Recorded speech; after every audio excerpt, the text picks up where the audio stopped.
Au départ, dans les cuisses, un long poème remonte, très lentement, serpentant avec une lenteur presque infinie dans le corps comme un terrier, au point que même le corps, même cela ne veut rien dire d'autre que ceci. Le point le plus proche de moi, jusqu'à l'extrême proximité, jusqu'au proche écœurant des tissus, des organes, jusqu'à l'axe d'une colonne entièrement contenue dans un point singulier. Au départ donc, vers le sud, ce poème, ce chant de crâne emboucané, fumant de troubles volontés et de voix intérieures, fait des habits quotidiens de la confusion. Ce poème, pareil à une sorte de désir perpétuellement retenu, au seuil du drame ou de la tragédie, vacillant sur l'arête de la pensée, au-dessus d'une idée, ayant pris la forme d'un gouffre comme le vide sanitaire d'une cuisine insalubre qui déborderait sur une table déjà maculée, ou bien semblable à la répétition du mot « viens », jusqu'à la fixation du mouvement, aile de papillon cloutée à une tablette de liège, ou bien piège, série d'aphorismes adolescents, lus avec une férocité cruelle, bras ouverts dans les ronces d'un bois, le jour funeste du 17e anniversaire. Au sud donc, la certitude totale d'avoir à dire, d'avoir à manger pour longtemps, conserves mêlées aux chaises de bois usées, comme autant de vocalises, d'étoffes frottées les unes contre les autres,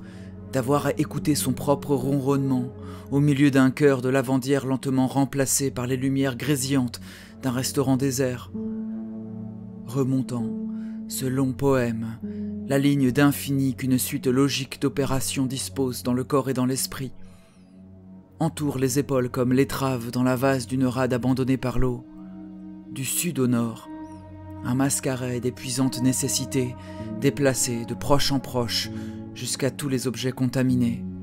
Un long collier, ce poème, des pierres communes couvertes de vinaigre et de soude, de perles blanches tenues par une main paternelle et tremblante qui ne sait plus que faire pour commencer à parler, pour commencer la prière. Ce long poème, du sud, du sexe, du bassin, des hanches, déplace ses pions d'Orient en Occident, confondant la mémoire et toute la cruauté disponible de l'enfance, comme des puces où l'on voudrait, sous forme de ce long poème psalmodié, un incommensurable chagrin, une pluie de morts ténues dans les coulisses d'un théâtre familial, ou bien des nuits complètes de confession privée, délivrées à soi-même par un chuchotement fiévreux et somnolent. Un long poème, jusqu'à la gorge insiste, la fin des temps à chaque coin de rue, comme s'il ne fallait que 30 petites minutes pour découvrir ce qui se tenait sous terre pendant les 1000 dernières années, et 1000 ans de plus pour déplier la terre de ce long poème, comme on décloue le plancher d'une maison infestée de mirules et d'hostiles panoramas, jusqu'à atteindre au nord ce monde froid de fatalité connue, déployé comme un voile,